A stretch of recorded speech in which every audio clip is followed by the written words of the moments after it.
Hello and welcome to our 12-part mini-series Harvestable.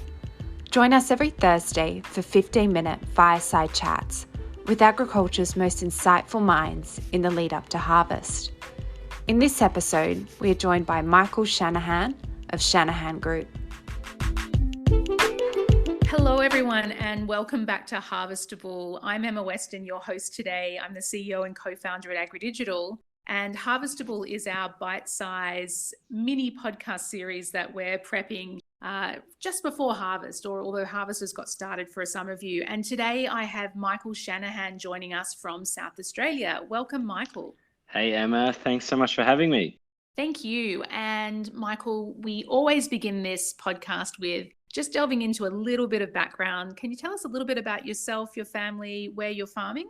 Yeah, absolutely. So I'm down here in Freeling, South Australia. So we have a property in the mid north as well, near Flinders Ranges by the name of Wild Dog Creek near Melrose as well. So we own and operate Broadacre Farm across two properties, and we've got everything from lentils through to wheat, barley, a lot of cereal crops, obviously, and we have a really big focus on our farms for hay and straw production, which keeps us on our toes.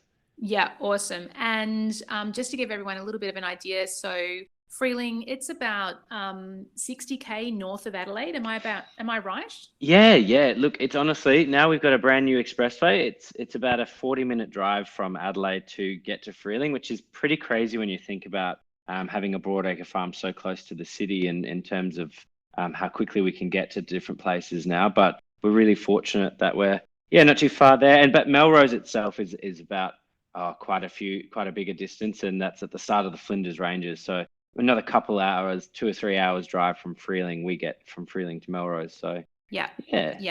And you and I were just talking off air earlier about your family and the community of Freeling, which has been a big part of your upbringing.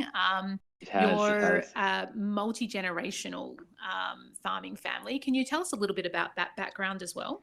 Yeah, absolutely. So we're really lucky in that, with most family farms, it is a very big deal when you can be so fortunate to be a sixth generation like I am. So I'm lucky number 6, which is pretty crazy to think. So as you can imagine, our farm's been operating in the Freeling area for probably well over 150 years, which is pretty insane. So my great-great-great-great-great-grandpa came off the Phoebe Dunbar, which is a big ship that came from Ireland, and they settled near the district, which is pretty amazing that they've kind of maintained that history in the generations there. So we have quite a large family of extended relatives who also have their own farming properties in the district. And we also, like a lot of the other farming families, same thing really. There's quite a few that have been there since many moons ago, and they've still continued to this day, which is really lucky for us to have such a strong farming community. And it really shows around our area. Everyone really helps each other out. So it's quite special, I think.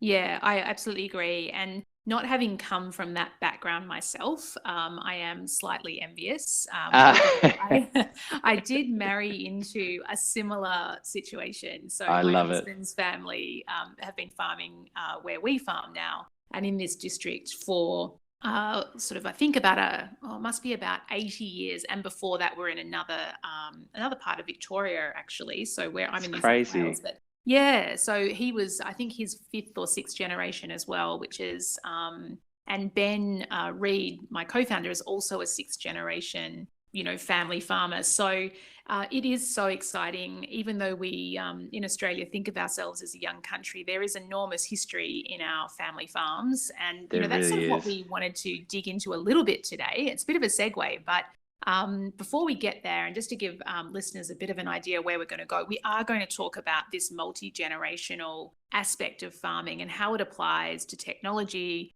What are some of the challenges with that, and what are some of the benefits as well. So we're going to do all of that in a moment, but before we go there, I did want to dig into a little bit of your really recent background, I guess, which is you actually had a really successful career in advertising and marketing and have come back to this multi-generational family farm. Are you happy to just chat a little bit about that and your decision to come back to the farm? Yeah, absolutely. And I think it's something that really should be talked about more, because I think for me, the beginning for me on the farm, I didn't really just want to finish high school and jump straight into a header. I never really anticipated that's what I wanted to do. I really wanted to forge my own path forward and create new networks for my family that we probably might not have had if I hadn't have, ventured out into the big bad business world. So I decided to go to university and study business and marketing. I really I love the whole appeal of marketing, which was pretty exciting, and the advertising world is a very sexy place in itself. So it's a dangerous place to be when you're selling for big brands. But yeah, I found myself actually working for tech in the beginning, straight out of uni for Uber Eats, which is kind of a common household name now. But when Uber started in Adelaide, we were in the founding team to actually grow it into the city and really launch it properly, which was a pretty amazing opportunity to come from the family farm and then be thrust into, one of the biggest startups going around, if not the biggest on the world. So it's been an exciting journey. I had some really fun times in the advertising world since that time at Uber, and worked for some really big brands and did some pretty cool campaigns. But yeah, I like everyone. I think COVID had a different journey in plan for me, and I unfortunately was made redundant from my job and found myself back in the tractor just in time for seeding back on the farm. So I was actually really lucky that I had a backup plan, and that I had, mum and dad there ready to help me out, because I obviously was jobless. So it was kind of a really fun serendipitous moment for me, though. It wasn't something that I had anticipated, but it was almost like, I guess, fate really did have its way. And I've not looked back since, and it's been really exciting being able to work with mum and dad again. And sometimes we all get on the same path and listen to each other's advice, I must admit, sometimes, which is better than no times. But it has been a really exciting time for me to come back and, bring my skills and assets to the table, as well as listening to how dad and mum really want to run things the way they want to. So it's been good working as a team, I must admit. Yeah, absolutely. And I think there are so many listeners who this story would resonate with, who either have left the farm and, want to come back or plan to come back, or, indeed have indeed come back and are working on the farm as part of the family farming operation. And, when we say family farming operation, it does make it sound almost like it's a cottage industry. But Yes. These days in agriculture, we're talking about, multi-million-dollar businesses, as many people would know. So, these are significant operations. So just thinking about the family business, do you think about it in that way? Is it a family business, or do you just think about it as, the farm, the business? And I know it's not just farming. There's more strings to the bow than that as well. But Yes. How do you sort of think about the commercial operations? So I think that was probably the biggest driver for me to actually go and forge my own path forward. If you want my opinion, my honest opinion about it is that I genuinely think that the family farm in this day and age has changed so much since, all those years ago. And there's a reason that people have had to diversify, because at the end of the day, we've all learned in the most recent years just how harsh drought can be to all of us. And I think with the family farm and the operations themselves, we can't just make a buck selling grain anymore. You have to do many other things, I think, to keep above board and to keep up with rising costs and machinery and everything else. And I think that's what's so exciting about these generational businesses, is that the reason that they've been able to grow and continue to succeed and be passed down into these generations to come is because we've adapted with the time. And I think that's one really exciting thing that I've found coming back with my own background and skill sets to my family farm. And you're right, it isn't just a family farm. It is a business. It's a big business, and it can be very successful, and it can be very scary at times too. It can be, really your heart's in this game more than anything, rather than, investing stocks into something growing rapidly like Afterpay. Yeah. It's a little bit different. You've got your heart in this. It's your family. It's your whole family's build, but it's a business as well. So it's an interesting one, but it's very important, I think, for people to understand that there's a lot of facets that go into it and a lot of aspects. And I think people lose sight of that sometimes, and they see the dollar signs and they forget just where the dollar signs have actually come from all those years ago. And it's not about that at the end of the day, just because land values might be skyrocketing. I think there's so much to do with, continuing on and maintaining a history, a very special history. And the business really operates well with everyone working together and bringing different things to the table each year. That's so interesting, and there's so much in that I would want to dig into. But the last comment about everyone bringing these different but complementary skill sets, ideas, etc. Does everyone have a different role in your family, and how many people are actively involved in the business?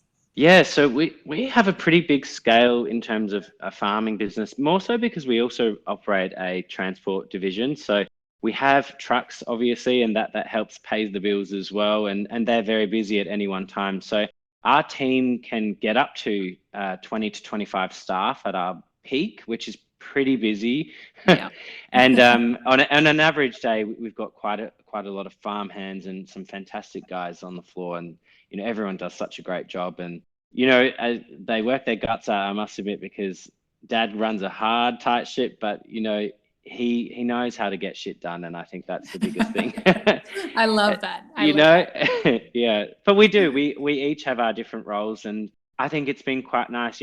Dad obviously wanted me to get my truck license, go behind a road train, and see you later and fin to the sunset. But I did tell Dad, and this is the nice thing that's been really good for us, is that please use me for what I've learned and what I've done in the past. Don't just throw that away and think that I need to, be standing in the dirt digging holes for everyone. I don't think that's what you should be using me for. I think there's a lot of things that he doesn't enjoy doing. For example, he does not enjoy sitting down at an office desk at any one moment. It's very difficult to find him sitting even for 15 minutes. But when we're talking about scale here, you need to really have those things in place, because there's all sorts of things that come into our profit and loss sheet that you need to really be looking at every moment of every day, because it's those things that you miss that could be a new opportunity for a gain, or it could be something to look out for in case there's a loss coming. So absolutely, yeah. I mean, managing risk is just such an important part of any business. And there are so many risks and variables we need to manage, in farming operations. So thinking about, the adoption of tech within the business for a moment, and I know from previous conversations you and I have had, and, you are a Waypath customer as well. Yeah, we are. There's been, a big kind of realization that you have brought in, but perhaps was already happening across the family business, around that part of scaling the business is digitizing the business. And so what kind of, how did that decision come about, and what kind of technologies have you been looking at and adopting across the business? So I think with change, and like anyone will tell you with generational change, it's easier said than done. I obviously come from a bit of a tech background, so I love anything to do with an app that is going to save me time and streamline my processes. Which is why we love Waypath, because it is such an easy thing to use, and it is just fantastic to be able to pull up your phone and see what you have on storage at any one time. It's very amazing. So kudos to you guys.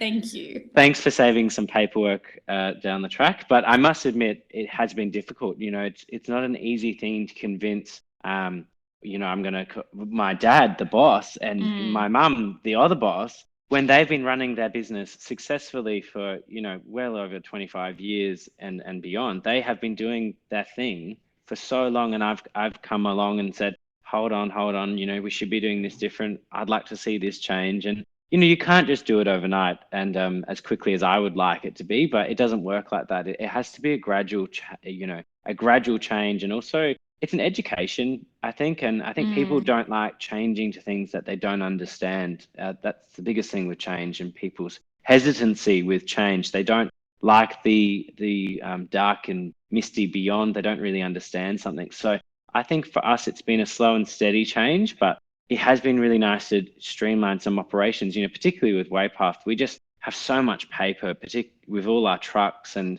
the compliance side of things that we need to deal with those guys as well. So we've been lucky to bring in iPads into all of our trucks and get them up to speed with different things and drop boxes, and also just so we can streamline permits at the moment, because obviously we're living in a very different world with COVID. So we have to have a lot more compliance and boxes ticked, to be honest, to operate interstate as well. So yeah, of course, that must have been a major hurdle to, I guess, just overcome and think about and manage for. And, you know, you're doing that across a diversely, I imagine, educated and by background and age and all the other demographics workforce as well. So, exactly. you know, the technology solutions have to be, I guess, simple enough that everyone can use them depending upon which role they play in the family operation. Absolutely. And I think that's the biggest thing that we've tried to do is we've tried to make it so it is as easy as possible, but also as hands off as possible. I've been happy to just lead the charge in implementing it across our business with the different things that we're going to do. And also in the future, I mean, we're looking at eventually one day, because obviously this comes into a nice timing with it, but we are using QR codes everywhere, as everyone would have realized across every state for check-in, check-out technology. But one thing that we're trying to look at doing, because everyone's so used to that now across our workforce, which you are correct, is varying in ages and technology skill sets. We really would love to start doing that with our, you know, machinery checks every morning. So just streamlining these processes by using something that they're already using in everyday life.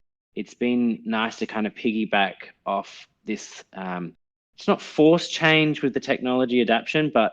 Sorry, it's just trying to go along with what's actually happening in the current moment, because I didn't just want to bring in a check-in, check-out thing for all our tractors and stuff, because people just think it's, you know, they're not going to do it. You know, it won't work for everyone, and if it doesn't work for one person, then it'll stuff up the whole system. So it is a slow and steady change, but so you've got to have time. patience. Yeah, you've got to have patience. And I guess you've got to have that planning and foresight as well. Look, we are almost out of time, Michael, but, you know, let's wrap with, you know, perhaps if you're willing to share a tip or, you know, a recommendation for listeners around, you know, how they can approach adoption of technology when there are multiple generations involved. Is there sort of a one simple, you know, idea that you have that could make it easier for everyone? Yeah, absolutely. I think the biggest thing is patience, which is very hard to find on a farm. But I think if you can actually test it with specific staff beforehand and actually just get a gauge of what you think your team will think about this new process. I think that's the biggest thing, is just getting feedback and testing, trial and error as you go along before just rolling out and telling everyone what to do. You'll have a much better transition into what you're trying to do, especially with something like Waypath.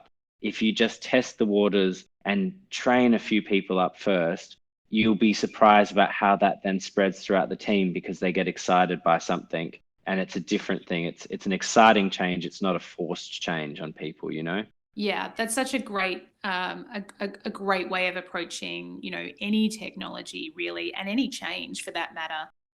Look, thanks so much, Michael, for giving us your time today. I really appreciate it. And we wish you all the best for harvest across lentils and everything else that you've got going. Thank you. And Thank look you. forward to talking again soon. Sounds good. Let's hope for some more rain, guys. Fingers crossed. Thank you for listening to Harvestable by Waypath. We hope you enjoyed this fireside chat. Have a great weekend and see you next Thursday.